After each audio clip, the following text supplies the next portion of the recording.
Frères et sœurs, en la journée mondiale de prière pour la sanctification des prêtres, qui est aussi l'ouverture de l'année sacerdotale, nous vous proposons un enseignement donné par Myriam Parot qui s'intitule « Prêtres, nous avons besoin de vous ». Qu'est-ce qui motive un homme à renoncer au monde pour servir Dieu, le prêtre?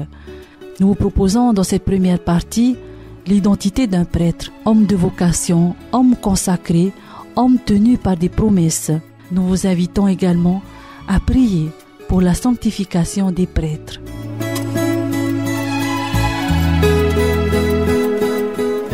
Prêtres, nous avons besoin de vous.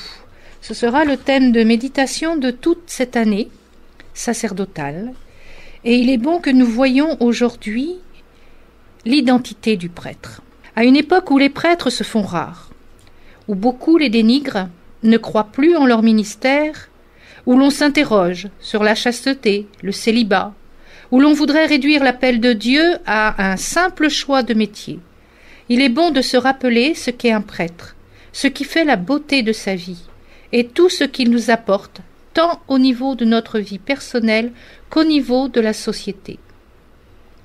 Prendre le temps de redécouvrir la beauté de la vocation du prêtre aujourd'hui ne semble pas un luxe, mais bien une nécessité. Ces quelques réflexions sont dédiées à tous ceux qui s'interrogent ou se remettent en question. À toi, jeune qui te pose la question de ta vocation, ou qui te sent appelé, mais n'ose pas encore trop t'engager. À toi, paroissien, fidèle, qui n'arrive plus à voir l'homme choisi et consacré par Dieu dans le prêtre qui te sert. Et même à toi, prêtre, que le poids du monde et de tes paroissiens, endormis ou critiques, écrase. À toi aussi, l'incroyant, qui te demande ce qui motive un homme à renoncer au monde pour servir Dieu. Mais surtout, ne cherchez pas dans ces réflexions une haute étude théologique de la vocation pastorale. Vous seriez déçus. C'est là un privilège que je laisse à ceux qui sont bien plus qualifiés que moi. Ces quelques notes n'ont d'autre but que de nous appeler, que de nous aider à réfléchir, à rentrer en nous-mêmes, à nous mettre devant le Seigneur pour reconsidérer la grâce extraordinaire qui est faite au monde à travers la grâce sacerdotale. Cette réflexion est un appel à être sensible aux signes vocationnels autour de nous, un appel à encourager ceux qui se sentent appelés sur cette voie, et enfin, un appel à prier du fond de notre cœur pour les vocations. Le prêtre, homme de vocation.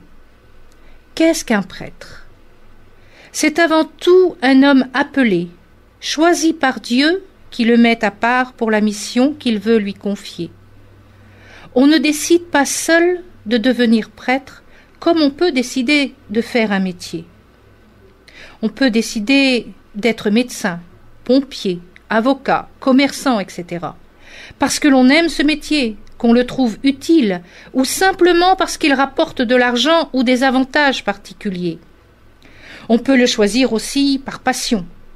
On fera alors les études nécessaires et le diplôme en poche, on pourra se mettre à travailler. Et puis, si un jour cela ne nous convient plus, on pourra toujours changer de profession.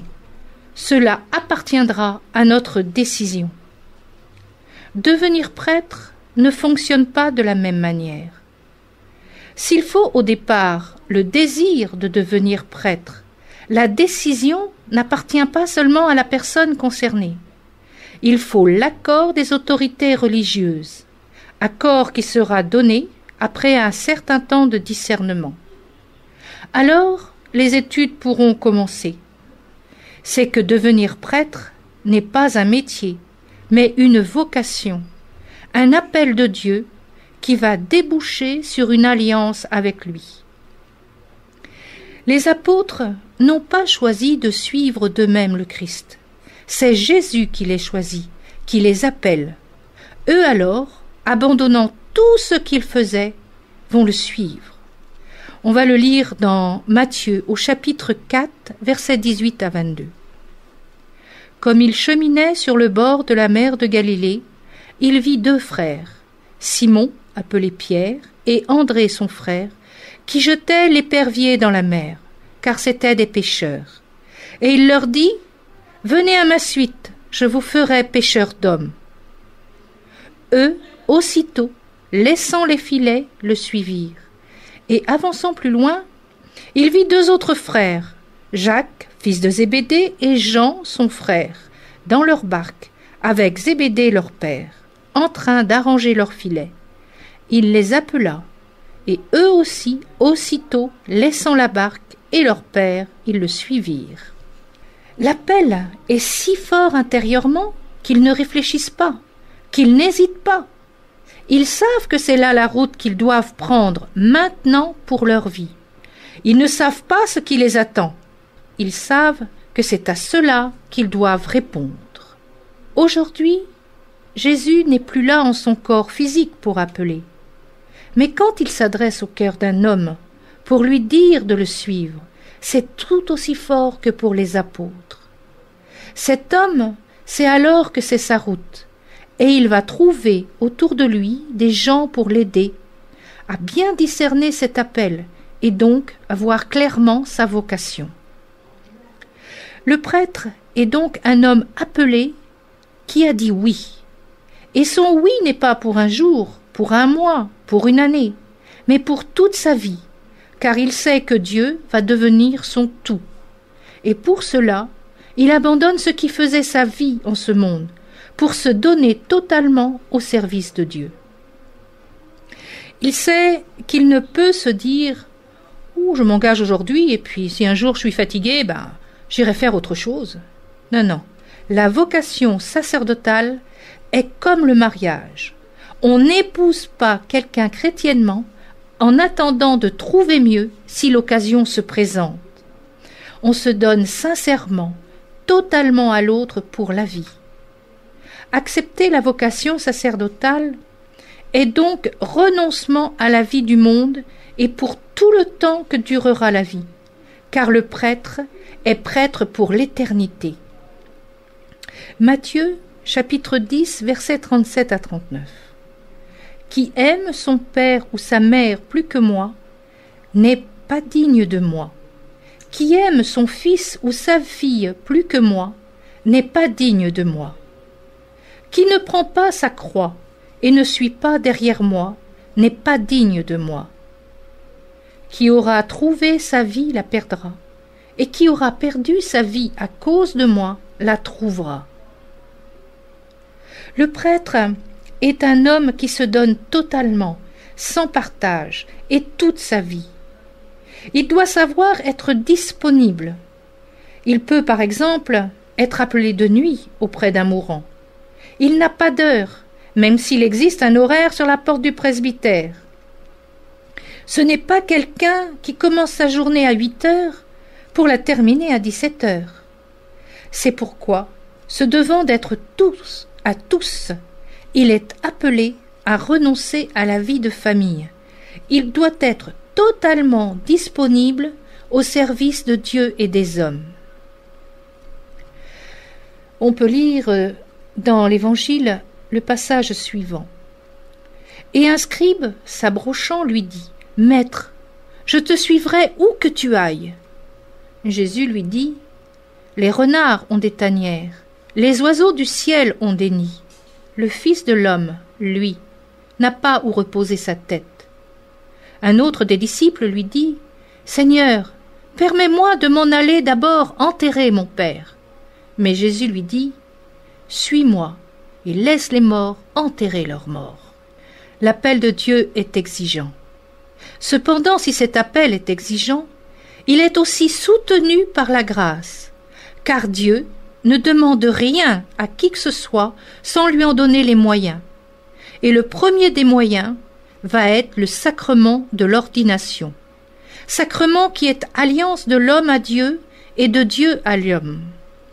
C'est une alliance irrévocable, faite pour l'éternité, alliance à laquelle Dieu, lui, est toujours fidèle, même au plus profond de la fragilité humaine.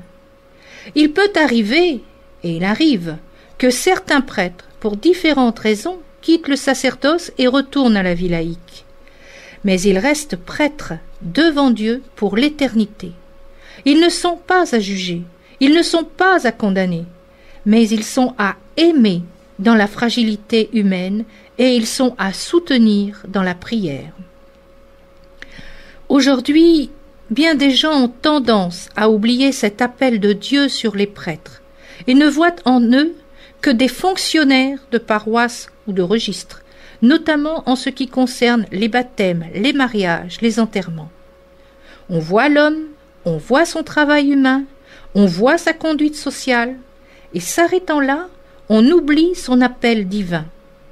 On oublie que c'est un homme choisi par Dieu pour nous, et de ce fait, on oublie de remercier Dieu pour son appel.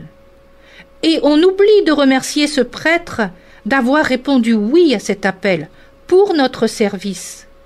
Et on oublie tout autant de prier Dieu, de bénir toujours plus son ministère et de le fortifier dans sa vocation. Le prêtre est un homme consacré. Nous l'avons dit plus haut, le prêtre est un homme consacré. Ayant entendu l'appel, il a répondu oui. Cela l'a conduit à une longue formation intellectuelle et spirituelle. Une formation qui dure 7 ans. 7 ans durant lesquels il va grandir dans sa foi, dans son appel. 7 ans durant lesquels il se prépare à prononcer son oui définitif. Au bout de ces 7 ans, vient le sacrement de l'ordination, où à l'image de l'onction des prêtres dans l'Ancien Testament, il est oint pour le sacerdoce. Nous disons qu'il est ordonné prêtre. Ce sacrement de l'ordre ou ordination n'est pas un contrat résiliable, comme le sont la plupart de nos contrats commerciaux, professionnels et autres. Il scelle véritablement une alliance entre l'ordonné et Dieu, entre Dieu et l'ordonné. L'homme s'engage à servir Dieu dans la confiance, l'amour, la fidélité. Dieu s'engage à toujours soutenir son envoyé. C'est là une alliance réelle, vivante, et pas une simple signature sur un papier. Ainsi que Paul nous le dit. Il est fidèle, le Dieu par qui vous avez été appelés à la communion de son Fils, Jésus-Christ notre Seigneur. C'est dans 1 Corinthiens chapitre 1 verset 9. Jésus, par sa mort et sa résurrection, s'est fait le grand prêtre, de qui tout prêtre d'aujourd'hui tire son sacerdoce.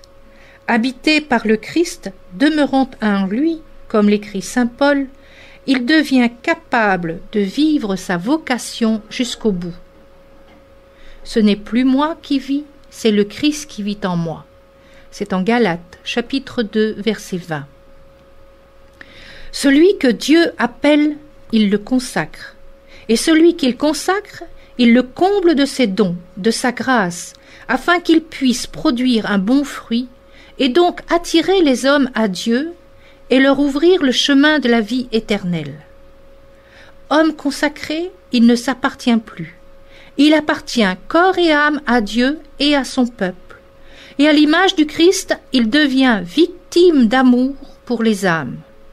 Chaque jour, il est appelé à renouveler son offrande de lui-même, en union au Christ.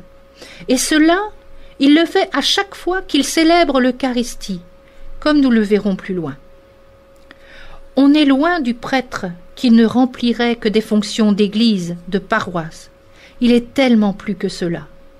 Aujourd'hui, où nous manquons de prêtres, il est bon d'en prendre conscience, afin de les décharger des fonctions administratives inhérentes à leur ministère, pour leur permettre de vivre plus pleinement leur consécration au service des âmes. Nous ne ferions en cela, d'ailleurs, que d'appliquer la parole des actes des apôtres. Les 12 convoquèrent alors l'assemblée des disciples et leur dirent « Il ne sied pas que nous délaissions la parole de Dieu pour servir aux tables. Cherchez plutôt parmi vous, frères, 7 hommes de bonne réputation, remplis de l'esprit et de sagesse, et nous les préposerons à cet office. Quant à nous, nous resterons assidus à la prière et au service de la parole. C'est dans les Actes des Apôtres, au chapitre 6, versets 2 à 4. Et en effet, habité de Dieu et par le Christ demeurant en Dieu, le prêtre apporte Dieu aux hommes et présente les hommes à Dieu, notamment dans la prière, l'intercession et la dispense des sacrements. C'est le sens même du texte d'Isaïe, chapitre 61, versets 1 et 2. L'Esprit du Seigneur Yahvé est sur moi, car Yahvé m'a donné l'onction. Il m'a envoyé porter la nouvelle aux pauvres, panser les cœurs meurtris, annoncer aux captifs la libération et aux prisonniers la délivrance, proclamer une année de grâce de la part de Yahvé. Le prêtre est un homme tenu par des promesses. Pendant son ordination, le prêtre fait des promesses, non seulement devant les hommes, donc au sein de l'Église, mais devant Dieu lui-même. Et ces promesses, il se doit de les tenir et surtout d'y grandir. Ce n'est en effet pas parce que l'on fait une promesse que l'on est totalement capable de la tenir, que l'on sait parfaitement la vivre, car le chrétien est un homme en perpétuelle croissance, en perpétuelle conversion. Il chemine sans fin sur le chemin de l'amour et de la perfection de Dieu. Il n'atteint le but de sa course que lorsqu'il rejoint Dieu dans son éternité. Le prêtre est donc tenu de vivre ses promesses et de s'y perfectionner avec la grâce de Dieu, mais aussi avec le soutien de ses paroissiens. Le prêtre est un cadeau de Dieu. Il faut le recevoir comme tel et donc en prendre soin. Cela ne veut pas dire le materner, lui offrir des présents sans fin. Cela veut dire l'aider, le soutenir non seulement dans sa charge paroissiale, mais aussi l'aider à vivre au mieux sa vie spirituelle, en fidélité à ses promesses d'obéissance et de chasteté. Ainsi donc, les promesses que fait le prêtre lors de son ordination ne sont pas seulement son affaire. Ces promesses deviennent l'affaire des fidèles qui vont l'entourer et bénéficier de ses services. Dès lors que le prêtre agit dans leur vie, les prêtres sont appelés dans l'amour du Christ et dans la vie fraternelle de l'Église à l'aider, à le respecter. Cela se fait bien sûr par l'aide qui peut lui être apportée au sein de la paroisse, en le déchargeant d'un travail subalterne, afin qu'il puisse garder un certain temps d'équilibre de vie, mais aussi et surtout en priant pour lui et en lui évitant les tentations. La vie dans l'Église implique une vie de communauté, donc de communion et de soutien. Quelles sont ces promesses ? Ce sont des promesses d'obéissance et de chasteté pour les prêtres diocésains, qui relèvent donc directement de l'évêque. Les prêtres qui sont ordonnés au sein d'ordres religieux font, eux, non pas des promesses, mais des vœux, au nombre de 3. Obéissance, chasteté, pauvreté. Dans certains ordres, on peut même rajouter un 4e vœu plus spécifique à l'ordre. Par exemple, celui des passionnistes est de promouvoir le culte et le souvenir de la passion du Christ. Beaucoup de gens souhaiteraient aujourd'hui que le prêtre soit comme Monsieur Tout-le-Monde, vivant pleinement au sein du monde, avec les idées du monde, et une tolérance à 100% des idées, envies et passions du monde. Mais c'est là faire une injure à son appel à se donner totalement à Dieu, et donc à vivre totalement la parole de Dieu, qui elle est toujours la même. Le monde peut paraître une girouette, tant il est agité par les modes, les idées nouvelles et les différents courants de pensée, mais Dieu, lui, il est la stabilité, même au sein de l'amour, de la sainteté, de la justice et de la miséricorde. Qui a vraiment fait une rencontre avec Dieu peut comprendre cette réalité, cette exigence, et donc entrer dans les promesses des prêtres afin de les aider à y grandir en permanence. On ne peut aborder la question de la vocation comme on aborde n'importe quelle question intellectuelle, sociale ou professionnelle.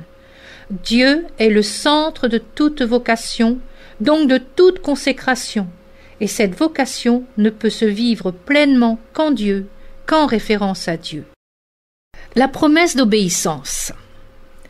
L'obéissance est tellement importante dans la vie chrétienne que l'Église en fait une promesse de base. Dans les ordres religieux, ce ne sera plus une promesse mais un vœu. La différence en est technique. Les prêtres font une promesse d'obéissance à leur évêque. Cette obéissance les engage au sein de la mission du diocèse. Ils doivent suivre les conseils et ordres de l'évêque et du pape, mais ils restent libres, par exemple, de leur emploi du temps, de leur achat personnel, de leur nourriture. Le prêtre qui est engagé dans un ordre religieux, lui, fait un vœu, c'est-à-dire qu'il abdique totalement sa liberté entre les mains de son supérieur, ce qui a pour conséquence de le faire devenir comme un petit enfant, devant demander à chaque fois une autorisation précise pour tout ce qui sera en dehors de la règle de vie du monastère ou de son ordre. Cela peut paraître aujourd'hui bien exigeant, voire même d'un autre temps. Et pourtant, c'est un véritable chemin d'amour de Dieu et de liberté, mais de liberté intérieure. C'est un chemin qu'il est difficile de comprendre de l'extérieur. Il faut vraiment s'y engager pour en saisir toute la beauté et toute la richesse. La promesse ou le vœu d'obéissance s'inscrivent dans la ligne de Jésus, qui s'est fait obéissant au Père en tout et pour tout. Nous le lisons dans l'Évangile.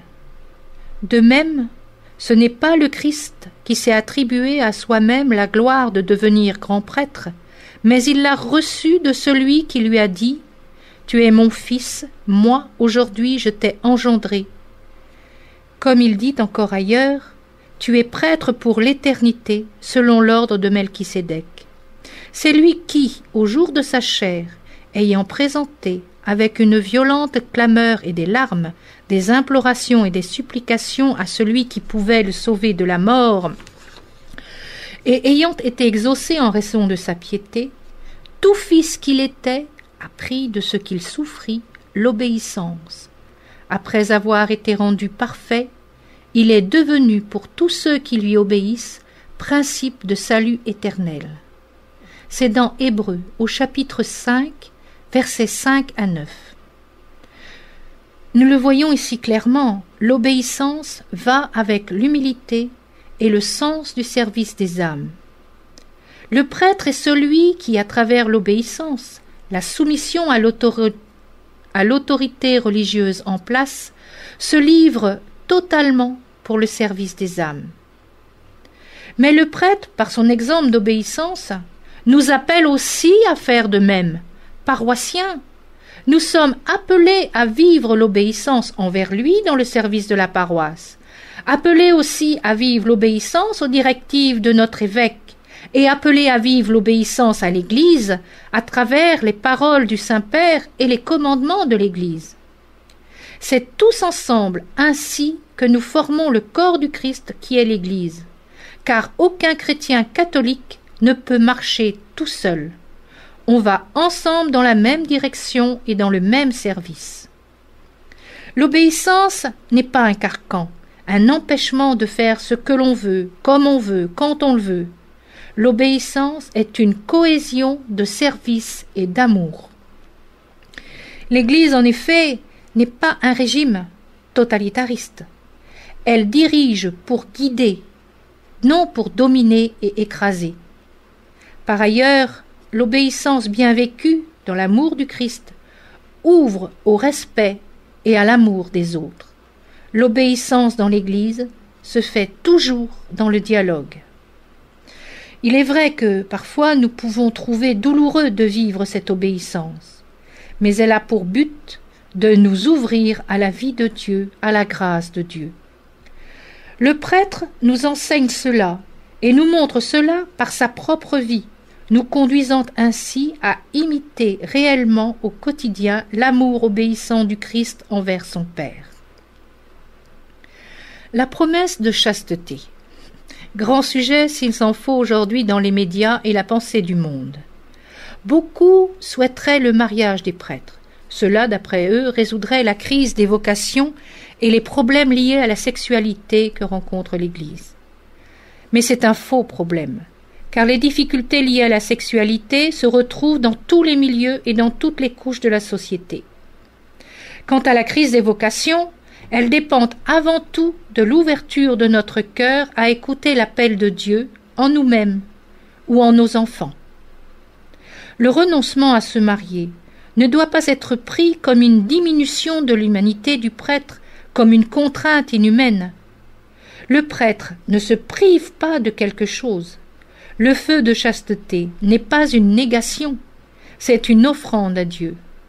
Or, généralement, on n'offre pas ce qui est nul, ce qui est sale, mais bien ce que l'on a de plus beau.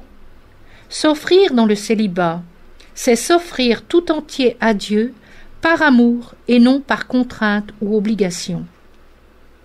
Il ne faut pas oublier que devenir prêtre n'est pas un choix de métier, mais une vocation, c'est-à-dire une réponse d'amour à un appel d'amour. Pour le prêtre, Dieu devient l'unique, il devient l'époux. Si nous n'acceptons pas cela, nous ne pouvons pas comprendre la beauté et la grandeur du vœu de célibat. Par ailleurs, ce célibat permet une plus grande disponibilité de temps au service des âmes. Disponibilité dont nous avons tous bénéficié un jour ou l'autre si nous réfléchissons un tant soit peu. Un autre facteur est que, comme le dit saint Paul, le prêtre non marié, n'ayant pas charge de famille, a l'esprit et le cœur libres pour être tout à Dieu et aux âmes dans sa mission. Je voudrais vous voir exempt de soucis. L'homme qui n'est pas marié a souci des affaires du Seigneur, des moyens de plaire au Seigneur. Celui qui s'est marié a souci des affaires du monde, des moyens de plaire à sa femme, et le voilà partagé. C'est dans 1 Corinthiens, au chapitre 7, versets 32 à 34. Ainsi donc, Dieu est tout pour le prêtre, et lui, se donnant tout à Dieu, devient véritablement le canal de la grâce de Dieu en nos vies. Et s'il ne devient pas père charnel en ce monde, il n'engendre pas moins beaucoup de vie dans le cœur de Dieu, leur offrant ainsi la vie éternelle par le Christ, ainsi que l'exprime encore saint Paul. Et de cet évangile, je suis devenu ministre par le don de la grâce que Dieu m'a confiée, en y déployant sa puissance. À moi, le moindre de tous les saints, a été confiée cette grâce-là, d'annoncer aux païens l'insondable richesse du Christ, et de mettre en pleine lumière la dispensation du mystère. Il a été tenu caché depuis les siècles en Dieu, le Créateur de toutes choses, pour que les principautés et les puissances célestes aient maintenant connaissance, par le moyen de l'Église, de la sagesse infinie en ressources déployées par Dieu, en ce dessein éternel qu'il a conçu dans le Christ Jésus notre Seigneur, et qui nous donne d'oser nous approcher en toute confiance par le chemin de la foi au Christ. Ainsi, je vous en prie, ne vous laissez pas abattre par les épreuves que j'endure pour vous, elles sont votre gloire. C'est pourquoi je fléchis les genoux en présence du Père, de qui toute paternité au ciel et sur la terre tire son nom. C'est en Éphésiens, au chapitre 3, versets 7 à 15. Cependant, tout offert qu'il soit à Dieu, le prêtre reste un homme, soumis, comme tout un chacun, à la tentation et au désir. À nous donc, paroissiens, et surtout paroissiennes, il convient de le soutenir en son offrande, certes par notre prière, mais aussi en nous tenant correctement devant lui, tant dans notre tenue que dans nos attitudes et nos propos. Éventons-lui donc, par exemple, la vue de décolletés trop profonds, ou de jupes trop courtes, trop fendues, ou de chemisiers trop transparents. N'oublions pas que les prêtres sont des hommes, tout comme les autres. L'esprit de pauvreté. Argent, or, vêtements, je n'en ai convoité de personne. Vous savez vous-même qu'à mes besoins et à ceux de mes compagnons ont pourvu les mains que voilà. De toute manière, je vous l'ai montré. C'est en peinant ainsi qu'il faut venir en aide aux faibles et se souvenir des paroles du Seigneur Jésus, qui a dit lui-même « Il y a plus de bonheur à donner qu'à recevoir ». Actes des Apôtres, chapitre 20, versets 33 à 35. Le prêtre doit vivre dans l'esprit de pauvreté. Non pas qu'ils doivent tout refuser à la manière de saint François d'Assise, pauvre parmi les pauvres, mais il doit rester détaché intérieurement des biens matériels, afin d'être libre pour le service, en suivant ainsi la parole de Dieu, en Matthieu 10, versets 5 à 10. Ces 12, Jésus les envoya en mission, avec les prescriptions suivantes. Ne prenez pas le chemin des païens, n'entrez pas dans une ville de Samaritains, allez plutôt vers les brebis perdues de la maison d'Israël. Chemin faisant, proclamez que le royaume des cieux est tout proche. Guérissez les malades, ressuscitez les morts, purifiez les lépreux, expulsez les démons. Vous avez reçu gratuitement, donnez gratuitement. Ne vous procurez ni or, ni argent, ni menu monnaie pour vos ceintures, ni besace pour la route, ni 2 tuniques, ni sandales, ni bâtons, car l'ouvrier mérite sa nourriture. L'esprit de pauvreté, c'est entre autres de vivre simplement, avec le nécessaire, sans ostentation. Le prêtre n'est pas un m'as-tu-vu. Il est un serviteur de Dieu et de son peuple. Il doit être à l'image du Christ, proche de tous. Vous connaissez en effet la libéralité de notre Seigneur Jésus-Christ, qui pour vous s'est fait pauvre, de riche qu'il était, afin de vous enrichir par sa pauvreté.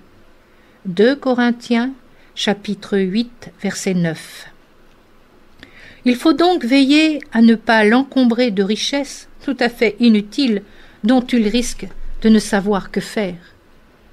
Il faut apprendre à tenir compte des besoins réels des prêtres et non pas leur donner des choses qui les encombreront. S'il a besoin d'un 4x4, inutile de lui offrir un coupé sport. Qu'en fera-t-il pour aller visiter les paroissiens dans la montagne? Et puis, il faut savoir ne pas s'offusquer s'il ne garde pas le cadeau qu'on lui a fait, mais qu'il en fait profiter quelqu'un d'autre. Le prêtre est un homme de service et de don. Il faut donc se réjouir qu'il puisse ainsi vivre le partage fraternel envers les autres. Par ailleurs, l'esprit de pauvreté, c'est aussi de garder à l'esprit qu'étant un homme consacré, il appartient totalement à Dieu dans sa personne comme dans sa vie, et cela signifie que son temps ne lui appartient plus mais appartient à Dieu. Il n'en possède donc plus la direction. Il est appelé à vivre avec Dieu et en Dieu selon ce que Dieu lui demande. Nous l'avons dit, le prêtre est de service 24 heures sur 24. Sa pauvreté réside dans sa disponibilité. Ceci étant dit, il est aussi un homme qui a besoin d'avoir du temps pour manger, pour dormir comme tout un chacun. Il a également besoin de temps pour se ressourcer. Il faut donc veiller à ne pas frapper à sa porte pour n'importe quoi. Il faut veiller à ne pas abuser de son temps. L'esprit de pauvreté, c'est aussi de garder une certaine ascèse alimentaire, de respecter son corps en mangeant correctement, mais sans plus. Il y a des pays où même les prêtres peuvent avoir faim, et très faim, et ont besoin qu'on leur partage la nourriture. Il y a des pays où l'on a trop à manger et où l'on mange de trop. Or, au dicton « ventre creux n'a pas d'oreille », on pourrait aussi rajouter « à ventre trop plein, pas de prière ». Et pour cause, il fait la sieste.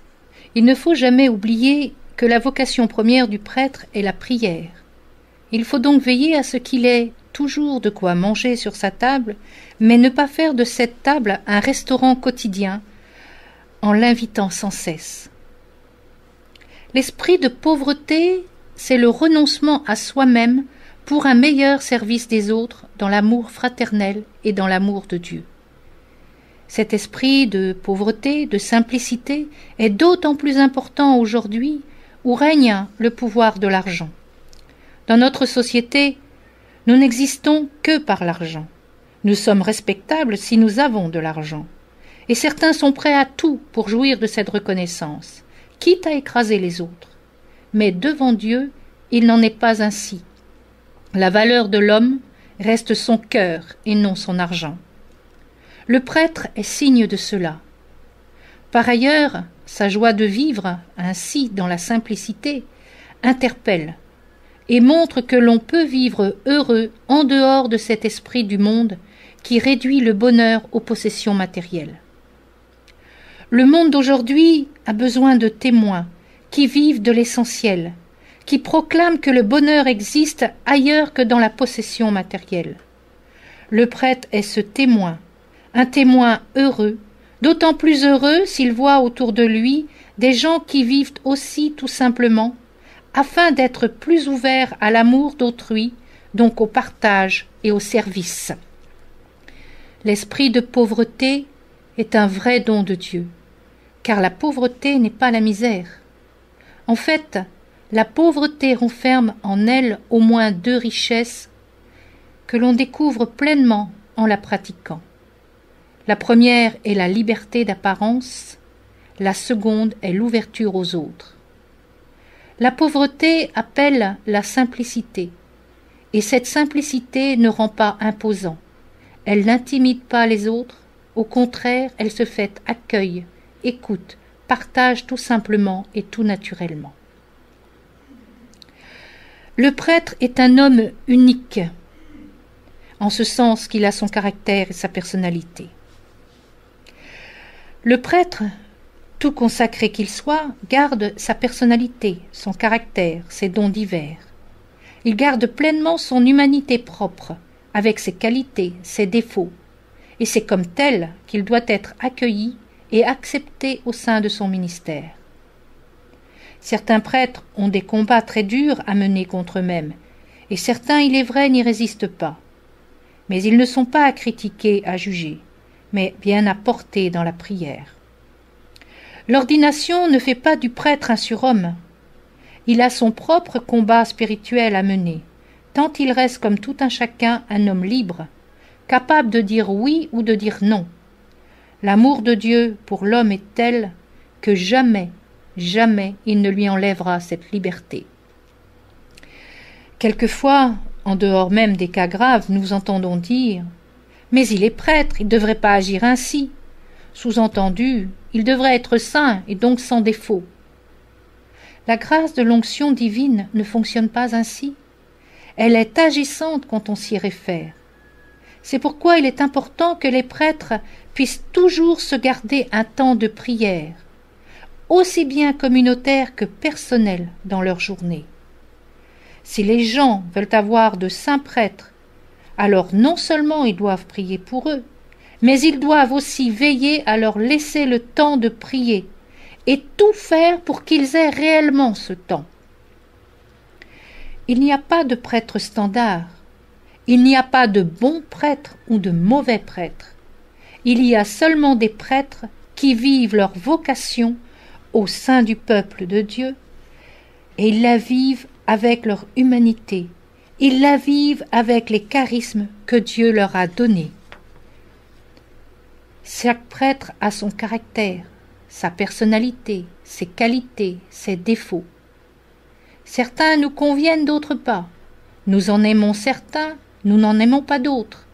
Mais quel qu'il soit, le prêtre est un homme consacré par Dieu, et sa vocation fait de lui un homme de rencontre, de dialogue, de concertation, qui peut entendre nos appels à son égard, qui peut se mettre en cause, pour peu que nous allions fraternellement à lui, et non pas avec un fusil à bout de bras. Il ne faut pas chercher le prêtre qui soit à notre mesure, comme on cherche des chaussures à notre pointure. Ce prêtre-là n'existe pas, ou alors il faudrait un prêtre à chaque croyant. De même que le prêtre doit s'adapter à sa paroisse et à ses paroissiens, les paroissiens doivent aussi s'adapter au prêtre, car c'est lui que le Seigneur a choisi pour descendre sur l'autel au milieu d'eux. Le prêtre, c'est aussi un homme de foi. C'est un homme qui voit profondément la puissance d'amour de Dieu dans les cœurs. Si l'on voit bien ses défauts, lui aussi voit les nôtres. Il voit nos difficultés à vouloir changer, nos lenteurs à nous convertir. Et malgré tout, il garde la foi, sûr que Dieu saura faire son œuvre en nous. C'est cette foi qui lui permet de continuer à nous servir et à nous aimer en Dieu. C'est cette foi qui lui permet d'être attentif aux signes de Dieu au milieu de son troupeau et qui lui indique les germes de vocation dans nos vies. Il croit en ses ouailles parce qu'il croit que Dieu les aime telles qu'elles sont et qu'il les appelle chacune à sa manière. Alors, de même que l'on peut attendre l'estime du prêtre pour chacun de ses paroissiens, il faut veiller à lui accorder aussi cette même estime en retour. Une estime basée sur une relation vraie, fraternelle, qui sait dire les choses quand elles doivent être dites, mais surtout sans animosité. La base d'une vie communautaire, et la paroisse est une communauté d'église, c'est l'écoute, le dialogue, le respect des différences. Respect qui nous appelle à nous accepter les uns les autres tels que nous sommes, pour grandir ensemble dans l'amour de Dieu. Le prêtre est pasteur de tous. Quelle est la vocation du prêtre? Celle de pasteur, à l'image du Christ, qui est le bon pasteur. Jean, chapitre 10, versets 11 à 18. Je suis le bon pasteur. Le bon pasteur donne sa vie pour ses brebis. Le mercenaire, qui n'est pas le pasteur et à qui n'appartiennent pas les brebis, voit-il venir le loup? Il laisse les brebis et il s'enfuit, et le loup s'en empare et les disperse. C'est qu'il est mercenaire et ne se soucie pas des brebis. Je suis le bon pasteur, je connais mes brebis, et mes brebis me connaissent, comme le Père me connaît, et que je connais le Père, et je donne ma vie pour mes brebis. Le pasteur est celui qui prend soin du troupeau qui lui est confié. Il est attentif à ses soins. Il n'hésite pas à se fatiguer, à se mettre en peine pour lui. Le prêtre est appelé à faire de même avec ceux et celles qui lui sont confiés. C'est un homme d'écoute, de conseil, afin de nous aider à vivre selon le cœur de Dieu et non selon l'esprit du monde. Il sait alors nous encourager à aller de l'avant en comptant sur l'infinie miséricorde de Dieu. Il sait nous donner de son temps, de son énergie, pour nous aider à avancer. Et il ne se contente pas de paroles. Il nous offre le secours des sacrements, notamment l'Eucharistie qui nous nourrit, la confession qui nous purifie. C'est aussi un homme de prière qui intercède pour nous et qui, à l'occasion, peut jeûner pour notre conversion, s'unissant ainsi aux souffrances du Christ pour notre salut. Sommes-nous malades? Il vient nous visiter, nous réconforter, nous apporter le secours de la Sainte Communion. Et s'il ne le peut lui-même, il enverra quelqu'un. Il s'efforce de faire siennes les paroles de saint Pierre. Les anciens qui sont parmi nous, je les exhorte, moi, ancien comme eux, témoin des souffrances du Christ, et qui doit participer à la gloire qui va être révélée. Paissez le troupeau de Dieu qui vous est confié, veillant sur lui, non par contrainte, mais de bon gré selon Dieu, non pour un gain sordide, mais avec l'élan du cœur, non pas en faisant les seigneurs à l'égard de ceux qui vous sont échus en partage, mais en devenant les modèles du troupeau. Et quand paraîtra le chef des pasteurs, vous recevrez la couronne de gloire qui ne se flétrit pas. C'est dans 1 Pierre au chapitre 5, versets 1 à 4. Usant de charité et de patience, il doit s'efforcer de ne pas faire de différence entre ses paroissiens, les servant tous et chacun avec le même zèle et le même amour, sachant bien que l'amour de Dieu ne fait pas exception de personne. À l'image de Pierre, qui bravant les interdits va vers les païens, le prêtre va lui aussi, bravant les commérages et les jugements rapides, vers ceux qui sont rejetés, exclus pour quelque raison que ce soit. Il fait sienne cette parole de Pierre. Mais Dieu vient de me montrer à moi qu'il ne faut appeler aucun homme souillé ou impur. Aussi n'ai-je fait aucune difficulté pour me rendre à votre appel. C'est dans les Actes, au chapitre 10, au verset 28 à 29. Ainsi, le prêtre prendra soin de ses ouailles les plus en difficulté, afin de ne pas les laisser périr dans les épines de la vie, appliquant au concret la parabole de la brebis perdue. Le prêtre est un homme témoin de l'amour. Dans notre monde si marqué par le pouvoir, l'argent, l'égoïsme, le prêtre est particulièrement celui qui nous montre qu'un autre monde est possible et qu'il existe. Ce monde, c'est celui de l'amour. Par ses paroles, par son exemple, il nous appelle à construire ce monde fraternel.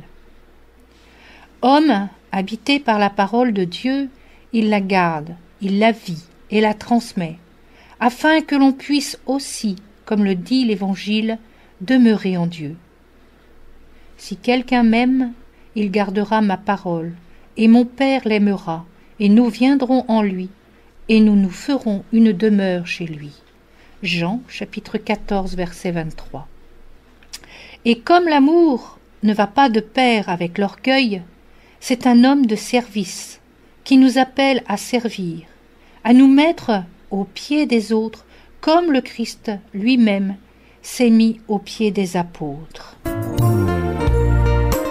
Amis auditeurs de Radio Mareno Tehao, c'était la première partie de cet enseignement donné par Myriam Parot. Prêtre, nous avons besoin de vous. Prions tous ensemble pour la sanctification de nos prêtres et n'oublions pas de prier aussi le maître de la moisson afin qu'il nous envoie des ouvriers à sa moisson.